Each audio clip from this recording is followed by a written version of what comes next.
The Psyche of Success, the video blog that helps you reach the next level. Education, entertainment, and motivation to help you and your team succeed in business and in life. Subscribe, share, and learn. Welcome to the Psyche of Success with your host, Jody Holland. Hey guys, we are glad to have you on the Psyche of Success podcast. I am with Damon West. Damon is a phenomenal, motivational, educational, inspirational speaker. Goes around, talks not just to sports teams, but to anybody that needs to change their life and become a coffee bean or a change agent. So we're going to get started. I have a number of questions for you, but Damon, I just wanted to ask you if you want to say anything else about kind of who you are and some of what you're doing right now before we get into your history. Go ahead. This is your chance to sell yourself. Man, Jody, thank you, first of all, for having me here, man. It was great speaking with you when we were at Angelo State a few weeks ago. And, nothing in life happens by accident, and everybody has help along the way. And that's the thing I remind people all the time is, I've had a lot of help in life. I didn't get where I am right now because Damon West is just that good. I mean, that doesn't even scratch the surface of it, man. I've had so much help along the way. And, guys like Dabo Swinney and Jon Gordon, I mean, I can trace back so much of what's happened in my life to those two men right there. But a lot of people have taught me along the way about being servant leaders. And that's the example I want to set forward whenever I go somewhere about being a servant leader. Find ways to help other people out. Find ways to put back into the stream of life. So that's really what I try to do today. That's my mission today. So hopefully we can talk to some of your listeners and get that through in the podcast. Absolutely. So I want to start with, do you have a favorite quote or something that kind of just gets you going, gets you excited? Absolutely. It's 3 words. Position determines perspective. And that's it, man. It's wherever you go, the places you've been, what you've seen, what you've experienced determines how you see things. And so no one can tell you what pain is, bad or what pain is real. If you say it's the worst pain in the world, it's the worst pain in the world. Pain is relative, and every experience in life is relative. And so position determines perspective, and your perspective on how you see things is not concrete. It doesn't have to stay that way. Your perspective can always change. Mine certainly did with some things that happened in my life. And I can't wait to talk about that too. That's awesome. Yeah. And I think with you being, the star quarterback with your background, that quote's probably just perfect. That you were always looking for the right perspective and it determined what you were looking at and who was blocking for you and all of that. So if you were to define success, how would you define it in your life today? This is a great question because here's the deal. People on the outside look at my life and social media, of course, social media is it's a lot of what we want everybody to see, right? Right. But, yeah.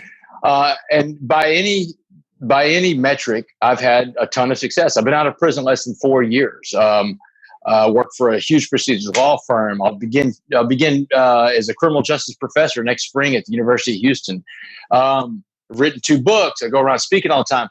But the definition of success has nothing to do with all these other things. And it's not, it's not about your business acumen. It's not about the things you pile up in life. It's about the relationships you make along the way. And so I've learned more about success since I met my wife, Kendall Romero, who actually, I met her last year, but we got married in May. We got married May 18th, 2019. And that day I became a stepfather to her daughter, Clara.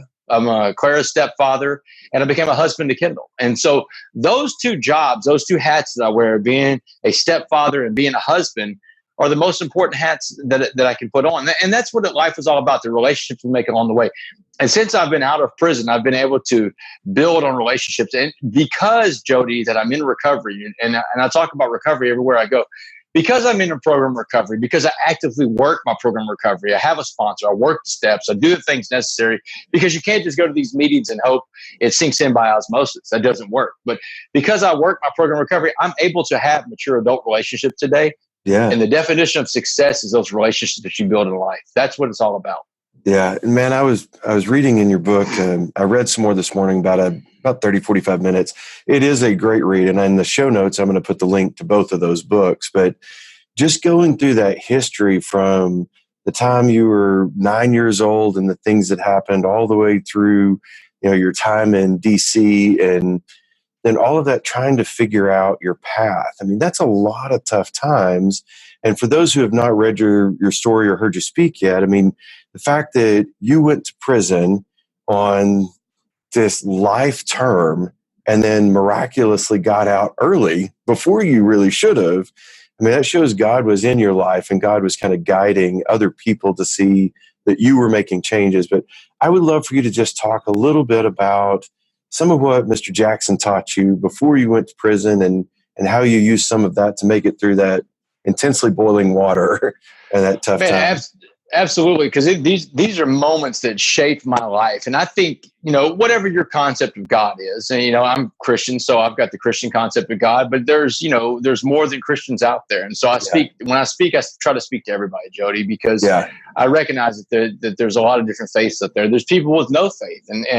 But when I talk about God things, I talk about the relationship, the spiritual relationship I have with my God. And, I think that God puts people in your path along the way, and it's whether or not you listen to them is up to you. But Mr. Jackson was certainly one of them. So it was May 18th, 2009.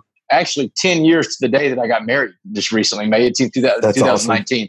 Yeah. So May 18th, 2009, I was just sentenced to life in prison, 65 years by a jury in Dallas County. They took 10 minutes to sentence me, 10 minutes to deliberate. And Jody, I don't know how much Law and Order you watch, but if a jury's gone 10 minutes, they smoked you. Yeah. And they did, man. The evidence was overwhelming of my guilt for organized crime to commit burglary habitation. So right after the trial was over, they took me in this little room on the side and they left me there and they told me to wait. My parents came in and got one last visit with me. And, my mom, Jeannie, has been a nurse all of her life. She's used to traumatic situations. She can compartmentalize. And so my dad was a sports writer for 50 years. And my dad was the first sports writer in this part of Texas to put black athletes on the front page of a sports page back in 1971. So this conversation I was going to have, this 5 minutes conversation I was going to have with my parents was going to shape my entire life because my mom told me, she said, baby, debts in life demand to be paid. She said, you just got hit with one hell of a bill from the state of Texas. Yeah. She said, but you did the things they said you did in that trial, Damon, so you have to pay that debt. And that's true in life, Jody. We have to pay our debts. She said, but you owe your father and I a debt too. She said, Damon, we gave you all the opportunity, love, and support to be anything you want to be in this life. And this is how you repay it. She said, that's not going to work. She said, so here's the debt you're going to pay. When you go to prison and you serve this life sentence, you will not get one of these white hate groups, one of these Aryan Brotherhood type gangs, because you're scared because you're the minority in there. She said, that's not going to work. You were never raised to see race before. You will not start now. She said, you're not getting any tattoos while you're in there. And I always show people everywhere I go. I mean, I was in prison almost 10 years and I didn't get any tattoos. And it's like amazing because they tattoo every inch of your body in the place. Yeah. So my mom said, no gangs, no tattoos. She said, you come back as the man we raised or don't come back at all. So I've got this debt that I've got to pay to my parents, this promise I just made to them.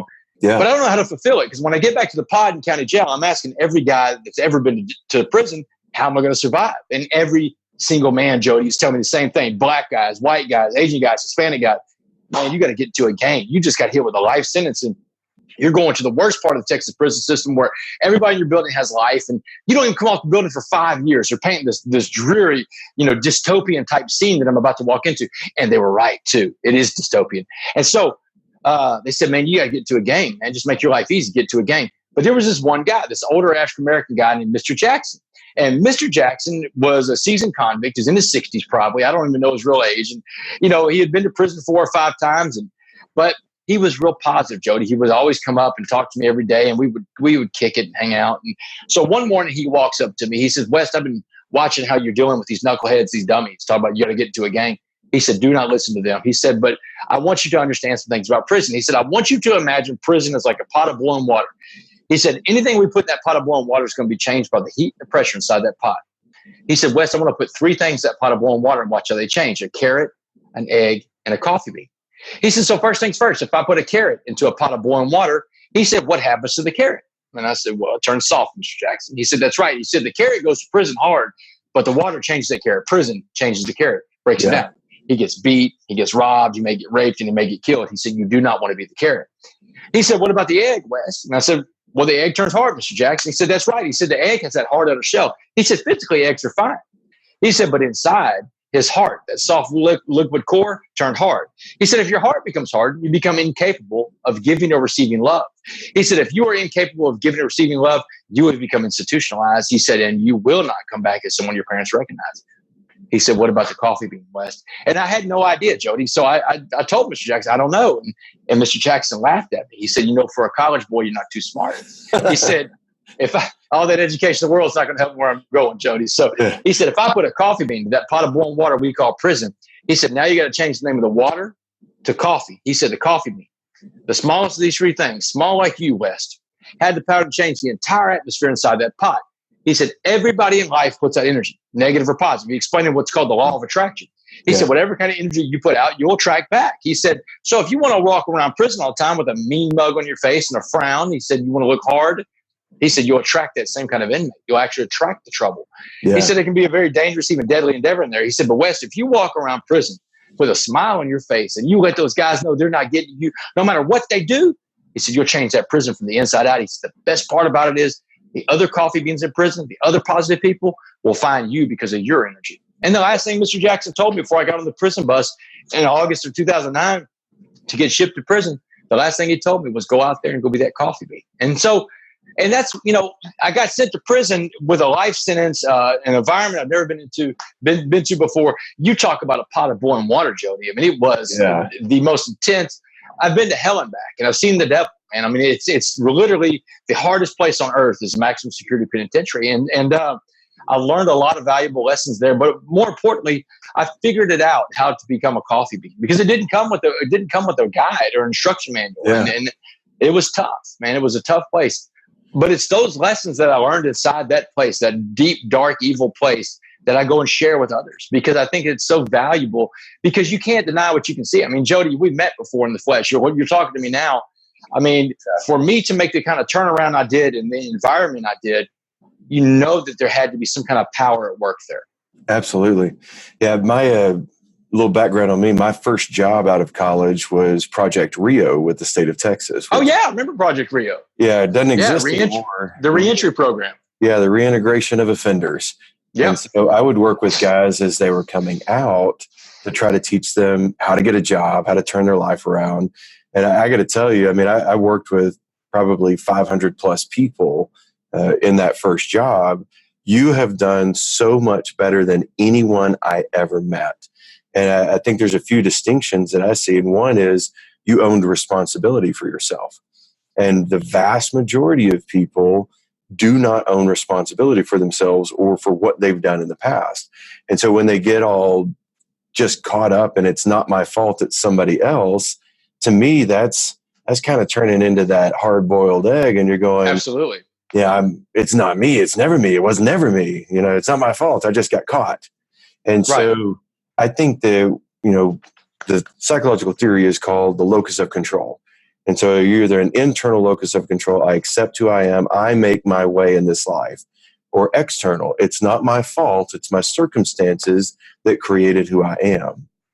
And I think when people go read your book and they see your story and the fact that you did eventually overcome all of those circumstances, then it's absolutely just mind-boggling that you could do what you did. And I just applaud you because I think knowing what I saw with other folks, like you really owned it. You really put yourself in that position to be successful and to find your way in this world.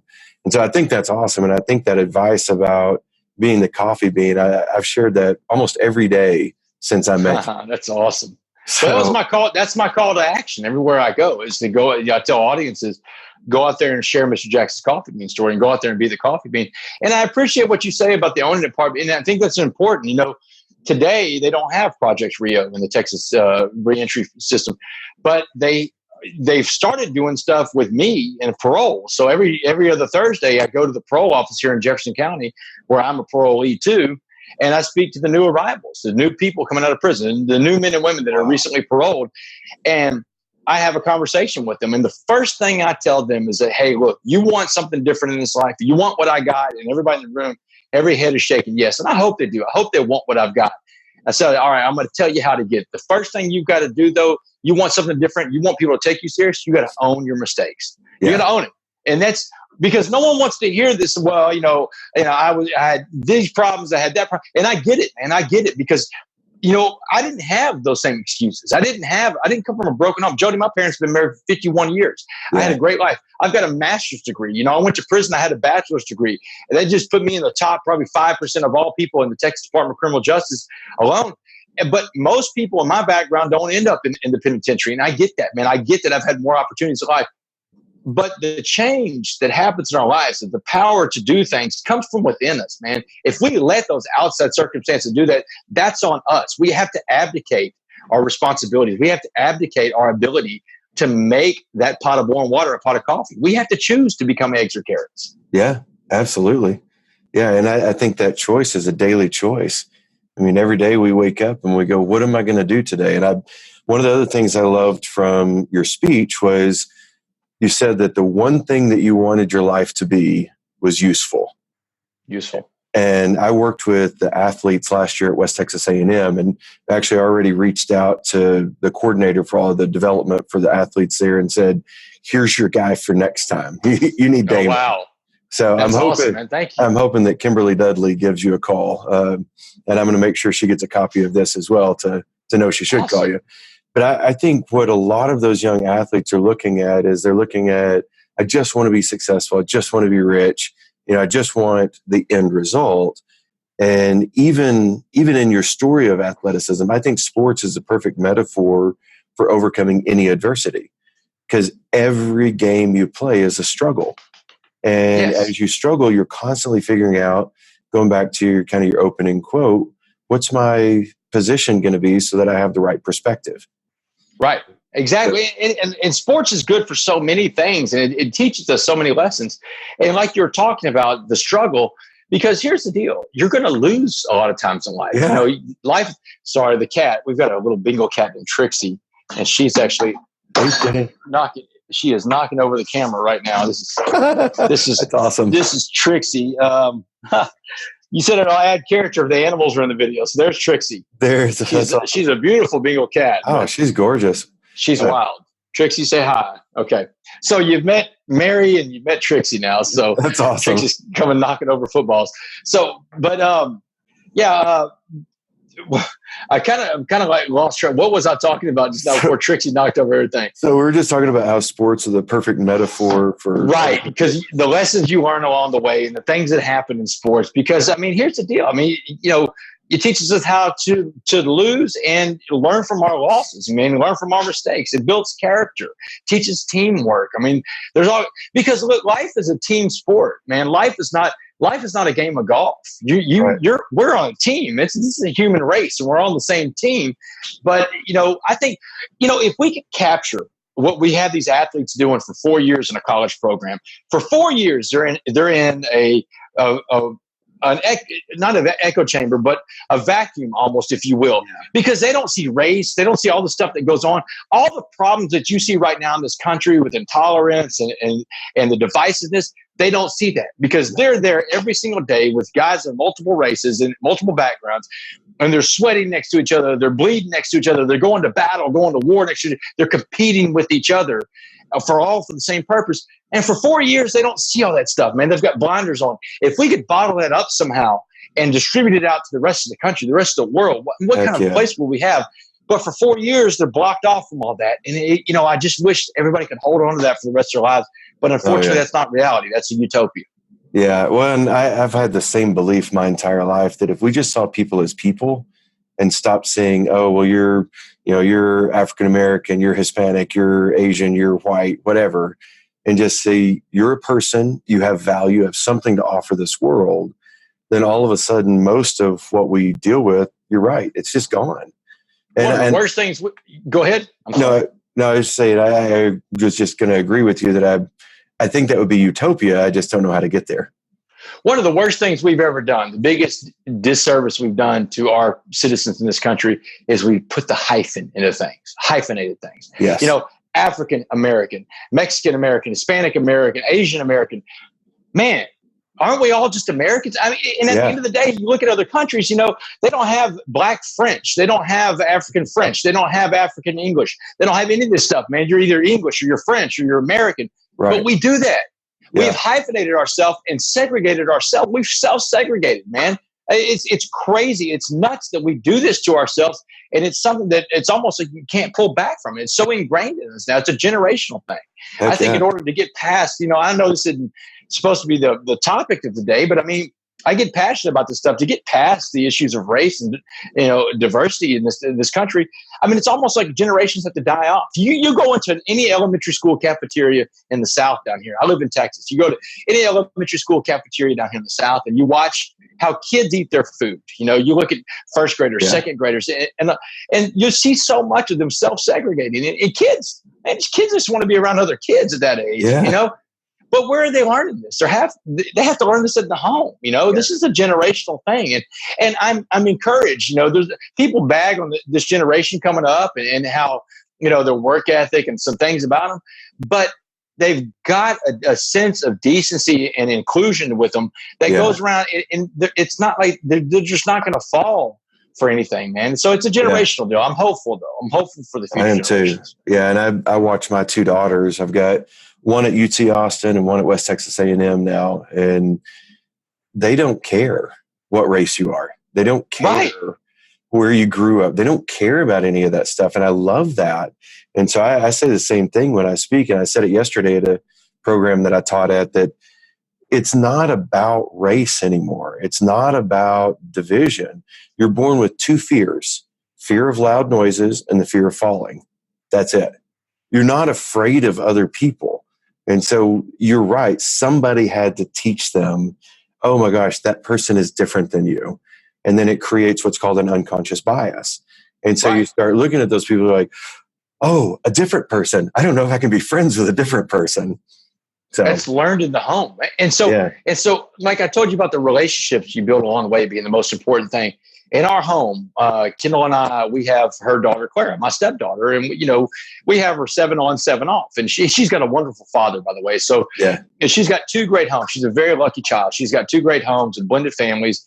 And so, but when we have her for our 7 days, man, we constantly harp on the things that you're talking about right there about inclusion of everybody. We tell her all the time, Clara, there's so many things in life that you're beautiful, you're smart, you're funny, and all these things are great. But the best thing about you is that you're kind, because that's a choice, man. That's a choice to go out there and be kind. And we tell her every day before she goes to school, we're so proud of you because you're so kind. And the last thing she hears from us on most days is that she's kind, and she takes that with her, man. She's a little coffee bean everywhere she goes. That's awesome. But kids choose that, man, but they get that stuff from their homes, man. That's where that stuff comes from. It's a generational deal, Jody. Yeah. And I'm excited about the next generation. I think we're in for a treat with them. So yeah, absolutely. So when you think about like where you are now, you've come so far, you're doing amazing things, you're changing people's lives. Is there anything that still kind of stresses you out or keeps you awake at night that you're worried about? I do. I think about things, the divisiveness in this country it's tough. I worked in Congress. I worked in politics in the early 2000s, and it was pretty divisive back then. This is something, especially with yesterday being 9/11, it brought me back to that time.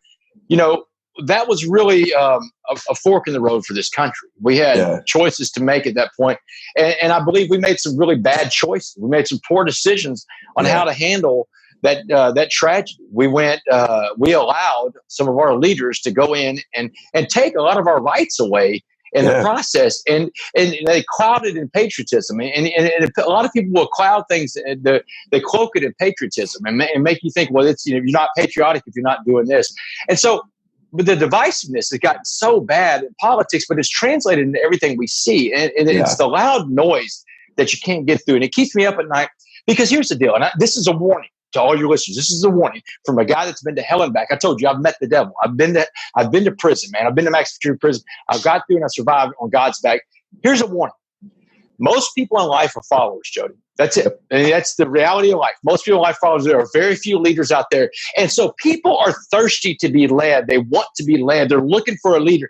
In the absence of good leadership, Jody, they will follow the wrong leader because they're looking for it. They're thirsty for it. It's like the man in the desert, the thirsty man in the desert. When he sees a mirage, if he's thirsty enough, he will drink the sand. And the sand will kill him, Jody. The sand will kill you every time if you drink it because it's not water. It's going to kill you. And what I see right now is the following of the wrong leaders. I mean, what keeps me up at night too is that people will sell out so many ideals for one issue. One issue people will sell out ideas for something that it's like, man, look, that's pie in the sky. I mean, we're all in this together. We're Americans, Jody. But the divisiveness in this country right now, you can't talk about things like that with people anymore. At family gatherings and stuff like that. It's so divided right now. But those are choices that we make, Jody. All that change and all that noise, and people say, well, they get mad about Trump on Twitter. Yeah, I'm not crazy about his Twitter either, but that's your choice to allow it to bother you. You don't have to let that infiltrate you. You don't have to open his tweets. You don't have to do any of that. And anything else out there. And I'm not just picking on one group. I'm talking about everybody. Yeah, we have a choice to let those outside influences bother us. The change in our lives is within us, man. All we have to do is tap into that, but we've stopped doing that. We've stopped doing that. We've abdicated that to all these cable TV shows, and we've allowed political parties to determine how we think and who we hang around with and what we do. And that's just not right. It's not acceptable. I won't ever rest as long as that's going on, because we're better than that, Jody. Yeah. We are better than what we're showing right now. This is the greatest country in the history of the world. But sometimes we don't act like it. And that keeps me up at night, Jody. Well, and that divisiveness, going back to the coffee bean story, I mean, that's the egg.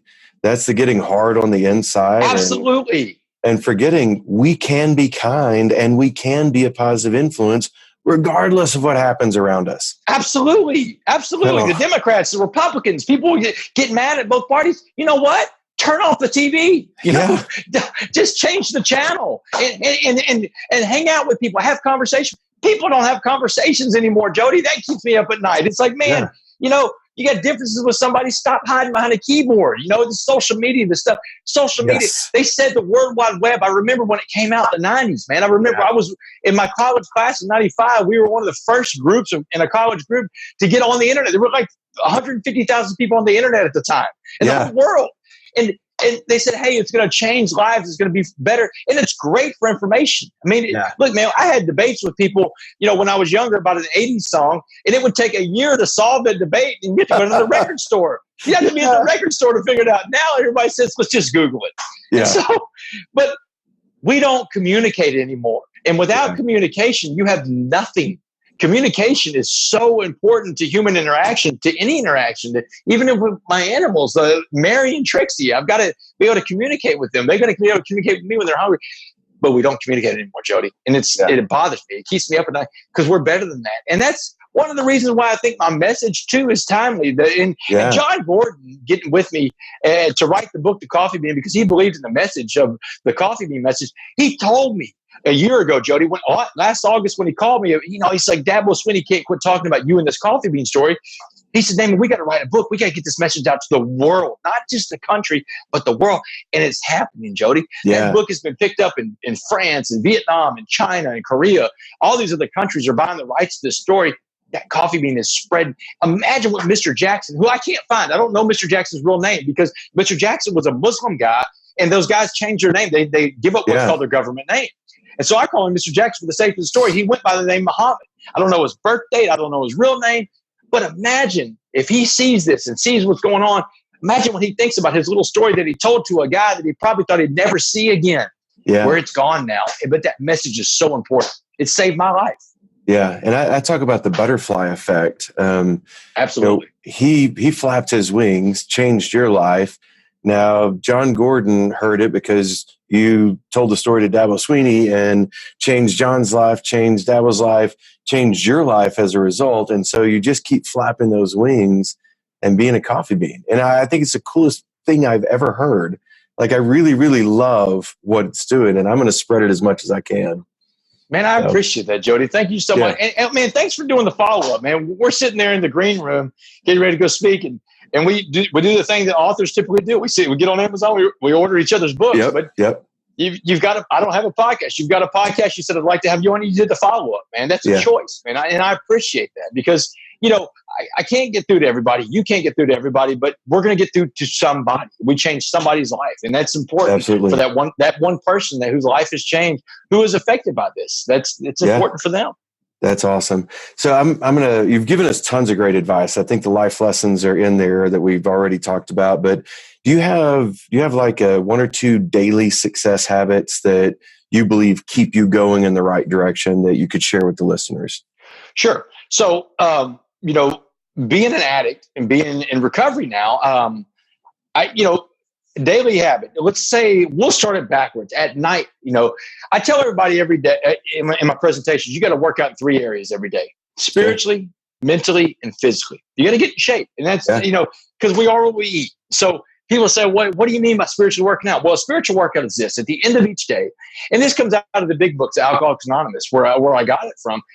But a spiritual workout at the end of each day is this, man. You talk to your God, whatever you believe God is. You talk to your God, and you ask questions like, how was I today, God? Was I a good person today? Do I owe someone an apology? Was I resentful to others today? Because here's the deal, those two go hand in hand. I owe someone an apology, then I need to give it because I want forgiveness for that.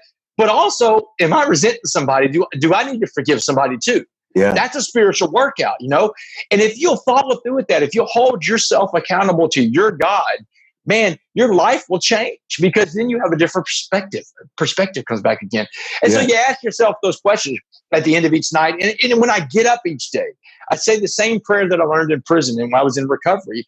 And it's a 2-part prayer. I don't pray for all these people, they're like, oh, they'll pray for wealth and they'll pray for happiness. I don't pray for any of that, Jody, because you know what? God's got a lot going on. So my prayer to God is this, man, every morning it's God, put in front of me what you need me to do today for you. And let me recognize it when I see it. Because I don't want to miss it. I don't want to be so caught up in my own life that I miss what you put in front of me. And that's all I ask for, Jody. That's it every single day, man. Because it talked about wanting to be useful again. I mean, that's the parole lady asked me. She's like, I got one question for you. If you could be remembered for being anything in this life, give it to me in just one word. Go. And because I have a program recovery, because I've let God drive the car, I've got her answer. It's useful, man. I just want to be useful again. And so each night I retire each night with that same exercise with God. And every morning I get up and I say that same prayer and I hit the ground running and I look for stuff to do. But I remind myself along the way, what is on your line, Damon? Because let's imagine we have a line in the sky and that's God's line. And it's everything that you can't touch in life is on God's line. And you got to let God have that. But you've got a line too. Your line's about an inch. If God's line is infinitely long from one horizon universe to the next, you get an inch. That's about the scale. And on your line are 4 things. And this is, I got to remind myself every day of this, Jody. Yeah. There are only 4 things on your line, Damon. What I think, what I say, what I feel, and what I do. And if it's not one of those 4 things, I do not control it. And when I can focus myself, dude, Jody, there's a dozen times a day I go look into the mirror and say, Damon, that's not on your line. Pull back, man, pull back. I got to do this exercise all the time, And we talk in recovery about it being one day at a time. Look, for your listeners out there, life's tough. Some days it may be 20 minutes at a time that you can get through. But here's the deal. You can't do more than one day at a time anyway. There's a sign out in front of this one Joe's Crab Shack, and it says free crabs tomorrow. And the funny part about that is that you can't ever get the free crabs because there's always free crabs tomorrow. So, you know, the things that are really wearing you out, deal with what you can today. And then deal with the rest tomorrow. And tell yourself every single day, I'll do what I can do today, and I'll do the rest tomorrow. And if you live life like that, because you get only one bite of the apple each day, then you'll be okay. But so there's a lot of different things I have to do, a lot of mental exercises. I have to do what I call cognitive intervention all the time. And that's when I ask myself, all right, Damon, is what you're about to do, is this, if this, then what? Those are the big questions. If this, then what? What's the consequence? And in recovery, we do things like this. I do that in my mind all the time. And I know I'm just babbling, but you've asked me a question I'm just unloading on you on. That's awesome. I do this exercise called playing the tape all the way out to the end. Because a lot of times in life, and not just in people that are addicts, but people that have any kind of impulse control or lack of impulse control, sometimes you get in the moment, you get excited, and you want to make a decision, but you have to do this. You have to stop and say, wait, let's play the tape past this decision all the way out to the end, and see what happens then.